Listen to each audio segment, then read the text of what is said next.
Ayan mga Mima, mga gulay naman tayo.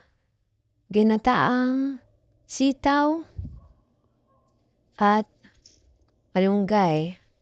Yan guys, ang ating lulutuin for today's video.